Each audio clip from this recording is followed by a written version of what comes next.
കുക്കിങ്ങിൽ ചെറിയൊരു സഹായം ചെയ്തു എന്ന് വരും. പക്ഷെ കംപ്ലീറ്റ്ലി ആയിട്ട് അവിടുന്ന് മാറി നിൽക്കുന്ന സമയത്ത് നമുക്ക് സ്ത്രീകൾക്ക് തന്നെ ഒരു കുറ്റബോധമാണ് ഈ ഞാൻ ഒരു കാര്യം പറയട്ടെ, ഞാൻ നേരത്തെ ജോലി ചെയ്ത സ്ഥാപനം 24 അവിടെ നിന്ന് ഡൽഹി ബ്യൂറോയുടെ ഒരു റീവാമ്പിന് വേണ്ടിയിട്ട് എന്നോട് അവിടെ റീജിയണൽ ഇൻചാർജ് ആയിട്ട് പോകാൻ പറഞ്ഞു. അപ്പോൾ എൻ്റെ 2 പെൺമക്കൾക്ക് വെക്കേഷനാണ്, സ്കൂൾ അടച്ച സമയമാണ്. കഴിഞ്ഞ മെയ് ജൂൺ മാസത്തെ കാര്യമാണ് ഞാൻ പറയുന്നത്. അപ്പോൾ എന്നോട് മെയ് 2-ാം തീയതി പറയുന്നു, സുജയ അവിടെ ഒന്ന് പോകണം, അവിടെയുള്ള കാര്യങ്ങളൊക്കെ നോക്കണം. അപ്പോൾ എനിക്ക് മക്കളെ കൊണ്ടുപോകാൻ പറ്റില്ല, കാരണം 2 പേരും ചെറുതാണ്. അപ്പോൾ ഞാൻ ഹസ്ബൻഡിനോട് ഇത് പറയുന്നു. ഹസ്ബൻഡിന് ഓഫീസിൽ പോകാതിരിക്കാൻ പറ്റില്ല. അപ്പോൾ ഹസ്ബൻഡിനെ ഈ ഓഫീസിൽ പോക്കും കുഞ്ഞുങ്ങളെ മാനേജ് ചെയ്യലും എങ്ങനെ നടക്കും, അതാണ് ഞാൻ പറഞ്ഞത്. അപ്പോൾ എൻ്റെ ഒരു സപ്പോർട്ട് സിസ്റ്റം, എൻ്റെ കൂടെ നിൽക്കുന്ന ഒരു സപ്പോർട്ട് സിസ്റ്റം ഉണ്ട് എന്ന് പറഞ്ഞു കഴിഞ്ഞാൽ നമ്മുടെ ഫ്രണ്ട്സ്. അപ്പോൾ എൻ്റെ ഹസ്ബൻഡിൻ്റെ ഫ്രണ്ട് ഉണ്ട്, ഹണി, വൈഫ് നിഷയുണ്ട്, അവരുടെ മക്കളുണ്ട്. അപ്പോൾ അവരിടയ്ക്കൊക്കെ വന്ന് ഇവിടെ തിരുവനന്തപുരത്തേക്ക് കുഞ്ഞുങ്ങളെ ആക്കിയിട്ട് ഞാൻ പോകുമ്പോൾ അവരുടെ അത്യാവശ്യ കാര്യങ്ങളിൽ അവരൊക്കെ വന്ന് സഹായിക്കും, അവരൊക്കെ വന്ന് ഇടപെടും. അപ്പോൾ ഞാനത് പറഞ്ഞു, ഞാൻ വളരെ ലക്കിയാണ്. എനിക്ക് ഒന്നല്ലെങ്കിൽ മറ്റൊരു കോണിൽ നിന്ന് ആരെങ്കിലും ഒക്കെ വന്ന്, അത് നമ്മൾ ഇടപെടുന്നതിൻ്റെ ഇതുകൊണ്ട് ആകാം, ആരെങ്കിലും ഒക്കെ വരും. അങ്ങനെ ഒറ്റപ്പെട്ടു പോകാറില്ല. ഒരു മാധ്യമധർമ്മം എന്ന് പറയുന്നുണ്ട്, പൊളിറ്റിക്കൽ ഒരു ജേർണലിസ്റ്റിന് കുറേ എത്തിക്സ് ഉണ്ട്. സോ ഇപ്പോൾ പോകുന്ന ഒരു മാധ്യമ കൾച്ചർ ആയിരുന്നില്ല സുജയ ഈ ഒരു ഫീൽഡിലേക്ക് വന്ന സമയത്ത്. നമ്മുടെ കേരളത്തിലെ മാധ്യമ കൾച്ചർ വളരെ സിമ്പിൾ ആയിരുന്നു, പക്ഷെ ഇപ്പോൾ വളരെ വലിയ രീതിയിൽ മാറ്റങ്ങൾ വന്നിരിക്കുന്നു. ഇനിയിപ്പോൾ 10 വർഷം കഴിയുമ്പോൾ അതിലും വലിയ മാറ്റങ്ങൾ ഉണ്ടാവും. ഈ ഒരു മാറ്റം ഏത് രീതിയിലാവണമെന്നാണ് സുജയ വിചാരിക്കുന്നത് അല്ലെങ്കിൽ ആഗ്രഹിക്കുന്നത്? ഞാൻ ആഗ്രഹിക്കുന്നത് ആ തുടക്കത്തിൽ പറഞ്ഞത് തന്നെയാണ്, പ്രോ പീപ്പിൾ ആകണം. അല്ലാതെ നമ്മൾ ബ്രേക്കിങ്ങിന് വേണ്ടി ബ്രേക്കിംഗ് എന്നുള്ളതല്ല. ആളുകളുടെ ജീവിതത്തിൽ നമുക്ക് ഇൻഫ്ലുവൻസ് ചെലുത്താൻ പറ്റിയിട്ടുണ്ടെങ്കിൽ ആളുകൾ നമ്മളെ ഇഷ്ടപ്പെടും, നമ്മുടെ മാധ്യമത്തെ ഇഷ്ടപ്പെടും, തേടി വരും. അപ്പോൾ ഇത്ര വർഷം പഴക്കമുള്ള ബ്രാൻഡ് എന്നുള്ള ആ ഒരു പാറ്റേൺ ഒക്കെ ബ്രേക്ക് ചെയ്യപ്പെടും ഇനി അങ്ങോട്ട്. ഇപ്പോൾ കണ്ടില്ലേ, എന്തുകൊണ്ടാണ് ഞാൻ മറ്റൊരു സ്ഥാപനം ചൂസ് ചെയ്തതിൻ്റെ ഒരു റീസൺ ഞാൻ പറഞ്ഞു, അവിടെ അഡ്വാൻസ്ഡ് ആയിട്ടുള്ള ടെക്നോളജി വന്നപ്പോഴാണ്. അപ്പോൾ അങ്ങനെയുള്ള ഇന്നോവേഷൻസിലേക്ക് നമ്മൾ പോകണം. അതുപോലെ തന്നെ നമ്മുടെ സ്ക്രീൻ വൈബ്രൻസി എന്ന് പറയുന്നത് ഞാൻ 2007 ദൂരദർശനിൽ അവതരിപ്പിച്ചപ്പോഴത്തെ സ്ക്രീൻ വൈബ്രൻസി അല്ല ഇന്ന് ഞാൻ 2023 റിപ്പോർട്ടിലിരിക്കും. വളരെ വ്യക്തിപരമായി എനിക്കും അതോടൊപ്പം തന്നെ സാങ്കേതിക സംവിധാനങ്ങൾക്കും വെർച്വൽ പ്രൊഡക്ഷന്റെ കാലമാണിത്. എത്രയെത്ര സാധ്യതകൾ ലോകം മുഴുവനുണ്ട്. അപ്പോൾ ഞാൻ ഈ കേരളത്തിലെ മാത്രം മാധ്യമങ്ങളെയോ അങ്ങനെയല്ല ഒരിക്കലും ഞാൻ കാണാറുള്ളത്. ലോകം മുഴുവൻ അറിയപ്പെടുന്ന ഒരു മാധ്യമ പ്രവർത്തകയാവുക എന്നുള്ളതാണ് എൻ്റെ ആഗ്രഹം. അതിനുവേണ്ടി നമ്മുടെ കേരളത്തിലിരുന്ന് നമുക്ക് എന്ത് ചെയ്യാൻ പറ്റും, എങ്ങനെ നമുക്കൊരു ഡിഫറെൻ്റ് ആയിട്ടുള്ള ഒരു പാറ്റേൺ സെറ്റ് ചെയ്യാൻ പറ്റും, അതാണ് ഞാൻ ആലോചിക്കുന്നത്. നമ്മൾ ആ ഒരു ഒഴുക്കിനൊപ്പം നീന്തി പോവുക എന്ന് പറഞ്ഞാൽ എളുപ്പമാണ്. അങ്ങനെ നീന്താതെ കുറച്ചൊന്ന് മാറി കുറച്ചൊന്ന് മല്ലിട്ട് നിന്ന് നോക്കിക്കഴിഞ്ഞാൽ നമുക്കൊരു മാറ്റം കൊണ്ടുവരാൻ പറ്റും. അപ്പോൾ അത് പറ്റണം എന്നുള്ളതാണ്. അത് മാധ്യമങ്ങൾക്ക് പറ്റുകയാണെങ്കിൽ, അതിപ്പോൾ ഞാൻ ജോലി ചെയ്യുന്ന സ്ഥാപനം മാത്രമല്ല, എല്ലാ സ്ഥാപനങ്ങൾക്കും അങ്ങനെ പ്രോ പീപ്പിൾ ആയിട്ടുള്ള ഒരു സ്റ്റാൻഡ് എടുക്കാൻ പറ്റിയാൽ, സർക്കാർ ചെയ്യുന്നത് തെറ്റാണെങ്കിൽ തെറ്റാണെന്ന് തുറന്നു പറയാൻ, എന്നിട്ട് ഇവിടെ ആളുകൾക്ക് വേണ്ടത് എന്താണോ ആ വിഷയത്തിൽ ഇടപെടാനായിട്ടുള്ള ഒരു തുടക്കം നമ്മൾ ഇട്ട് കൊടുക്കുക. നമുക്ക് എല്ലാം എടുത്ത് മാറ്റാൻ പറ്റില്ല, കാരണം നമ്മളൊരു പവർഫുൾ സംവിധാനമൊന്നും അല്ലല്ലോ, ജുഡീഷ്യറി അല്ല, അല്ലെങ്കിൽ ഗവൺമെന്റിന്റെ ഭാഗമോ ഒന്നുമല്ല. പക്ഷെ നമുക്ക് അവരെ കൊണ്ട് ചെയ്യിക്കാൻ പറ്റണം. അപ്പോൾ ഈ 4ാം തൂണ് എന്ന് പറയുന്നതിനും ചിലതൊക്കെ ചെയ്യാനുണ്ട്. അത് വേണ്ട രീതി ചെയ്യുന്നുണ്ടോ?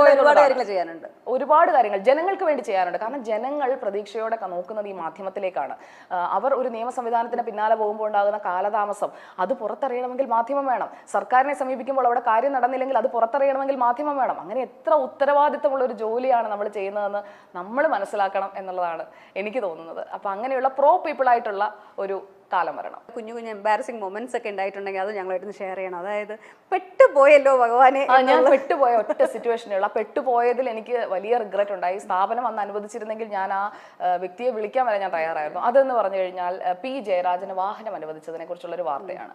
അപ്പോൾ എനിക്ക് PCR നിന്ന് കിട്ടിയ നിർദ്ദേശം, അതുപോലെ തന്നെ ടെക്സ്റ്റായിട്ട് നമ്മളെ പ്രോംപ്റ്റർ എന്ന് പറയും, ടെലിപ്രോംപ്റ്ററിൽ എനിക്ക് അടിച്ചു തന്ന ടെക്സ്റ്റ് എന്ന് പറയുന്നത് ബുള്ളറ്റ് പ്രൂഫ് കാർ വാങ്ങാൻ പണം അനുവദിച്ചു എന്നുള്ളതാണ്. അപ്പോൾ ഈ ബുള്ളറ്റ് പ്രൂഫ് കാറിന് ഇത്രയും തുകയേ ഉള്ളൂ, ഈ 35 ലക്ഷം 25 ലക്ഷം. അപ്പോൾ അതിൻ്റെ തുകയെക്കുറിച്ച് എനിക്ക് സംശയം വന്നു. അപ്പോൾ ഞാൻ തിരിച്ചു ചോദിക്കുകയാണ്. ഞാൻ ആ വാർത്ത കൊണ്ടുവന്ന ആളോട്, ആ ഡെസ്ക് ഹാൻഡിൽ ചെയ്യുന്ന ചീഫിനോട്, ദിലീപ് കുമാർ എന്ന് പറയുന്ന ആളായിരുന്നു ഡെസ്കിൻ്റെ ആ ചുമതലയുള്ള ആൾ. അപ്പോൾ ഈ വാർത്ത വന്നു അദ്ദേഹത്തിന്. അപ്പോൾ അദ്ദേഹം പറയുന്നു, ഞാൻ ഷോറൂമിൽ വിളിച്ച് അന്വേഷിച്ചതാണ്, അത് ബുള്ളറ്റ് പ്രൂഫ് തന്നെയാണ് എന്ന്. പക്ഷേ അത് ഞാൻ ആ കാര്യം പി ജയരാജൻ എന്ന വ്യക്തിയോട് ചോദിക്കുമ്പോൾ എൻ്റെ മനസ്സിൽ ഞാൻ കൺവിൻസ്ഡ് അല്ല. ഞാൻ ഇന്നത് തുറന്നു പറയുകയാണ്, ഞാൻ ഇതുവരെ ഈ കാര്യത്തിൽ പറഞ്ഞിട്ടില്ല, ഞാൻ കൺവിൻസ്ഡ് അല്ല. അതുകൊണ്ടാണ് ഞാൻ ആ വായിക്കുന്നതിന് മുമ്പ് തന്നെ ഇതിങ്ങനെ ശരിയാണോ, കാരണം ഈ സർക്കുലറിൽ പറയുന്നത് സുരക്ഷയുള്ള ഹൈ സെക്യൂരിറ്റി ഉള്ള വാഹനം എന്നേ പറയുന്നുള്ളൂ. അപ്പോൾ എനിക്ക് പറഞ്ഞു തരുന്നത് ഇത് ഹൈ സെക്യൂരിറ്റി എന്ന് പറയുന്നത് ദാറ്റ് മീൻസ് ബുള്ളറ്റ് പ്രൂഫ്, അല്ലാതെ ബുള്ളറ്റ് പ്രൂഫ് എന്ന് ഓർഡറിൽ ഇടാൻ പറ്റുമോ എന്നൊക്കെ എന്നോട് എൻ്റെ സീനിയർ പറയുകയാണ്. അപ്പോൾ അതിൽ ഞാൻ ഒട്ടും കൺവിൻസ്ഡ് ആയിരുന്നില്ല. ആ കൺവിൻസ്ഡ് അല്ലാത്ത കാര്യം എനിക്ക് ചോദിക്കേണ്ടി വന്നു. അതിലെനിക്ക് ഖേദമുണ്ട്. കാരണം ആ പി ജയരാജന് ബുള്ളറ്റ് പ്രൂഫ് കാർ അനുവദിച്ചു എന്നൊക്കെ പറയുമ്പോഴേക്കും അത് ചർച്ച ചെയ്യപ്പെടുന്ന വേറൊരു രീതിയിലാണെന്ന് എനിക്കറിയാം. അദ്ദേഹത്തോട് ഞാൻ ആ ചോദ്യം ചോദിക്കുന്നതൊക്കെ ട്രോളായി. കാരണം എനിക്ക് ഞാൻ തന്നെ കൺവിൻസ്ഡ് ആയിരുന്നില്ല. പക്ഷേ എൻ്റെ സീനിയർ പറയുമ്പോൾ എനിക്കത് ചെയ്തേ പറ്റൂ. അത് ആ സമയത്ത് പറ്റിയതാണ്. ഞാൻ ആ സീനിയറിനോട് അതിനുശേഷം അത് സംസാരിക്കുകയും ചെയ്തു. അദ്ദേഹം എന്നോട് പേഴ്സണലി സോറി പറഞ്ഞു, ആ പുള്ളിക്ക് തെറ്റിപ്പോയതാണ് എന്ന് പറയുന്നത്. പക്ഷെ ആ തെറ്റ് അവിടെ ആരും അറിയുന്നില്ല. ഇപ്പോ പ്രസന്റ് ചെയ്ത ഒരാളുടെ ചെയ്യുന്ന ആളുടെ ഭാഗത്ത് നിന്ന് ഞാൻ ഒരിക്കലും, കാരണം എനിക്ക് ജയരാജേട്ടനെ ഇഷ്ടമാണ്, ഞാൻ ഉമ്മൻചാണ്ടി ഇഷ്ടമാണെന്ന് പറഞ്ഞല്ലോ, അപ്പോൾ ജയരാജേട്ടനെ ആയാലും ഇപ്പം പിണറായി വിജയന്റെ കുറെ കാര്യങ്ങൾ എനിക്ക് ഇഷ്ടമാണ്. അപ്പോൾ ഈ ഫാക്ട് ചെക്ക് എന്ന് പറയുന്നത് വളരെ പ്രധാനപ്പെട്ടതാണ് റിപ്പോർട്ടറിൽ. അതുകൊണ്ട് തന്നെ ഞങ്ങൾ ശ്രദ്ധിക്കുന്ന ഒരു പ്രധാനപ്പെട്ട കാര്യം ഇതാണ്, നമുക്ക് വസ്തുതയാണെന്ന് ഉറപ്പ് വരുത്തിയിട്ടേ കൊടുക്കുകയുള്ളൂ.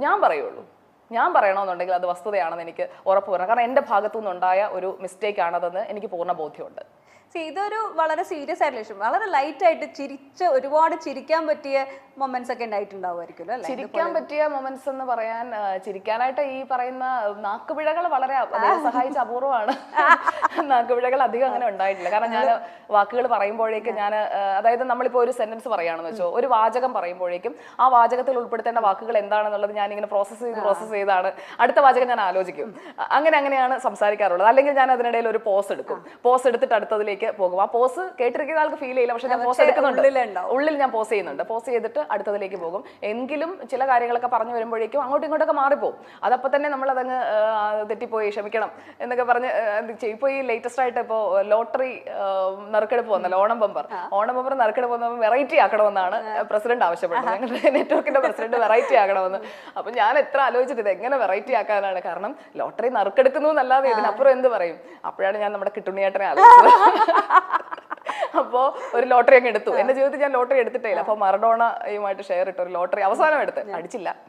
അപ്പൊ ആ ലോട്ടറി ടിക്കറ്റുമായിട്ടൊക്കെ പോയി അപ്പൊ നമ്മൾ ഈ ഓഗ്മെന്റഡ് റിയാലിറ്റിയിൽ ഒരു കാറൊക്കെ ഡിസൈൻ ചെയ്ത് നമ്മുടെ ജീമ എന്ന് പറയുന്ന നമ്മുടെ വെർച്വൽ പ്രൊഡക്ഷനിലെ ജീമയും അജി പുഷ്കറാണ് അതിന്റെ ക്രിയേറ്റീവ് ഹെഡ്. അപ്പൊ ഇവര് ഒരു സാധനം ഉണ്ടാക്കി തന്നു, ഒരു കാർ, അതായത് ലോട്ടറി വിൽക്കുന്ന ഒരു വണ്ടി. എന്നിട്ട് എന്നോട് പറഞ്ഞ് കയറിയിരുന്നു.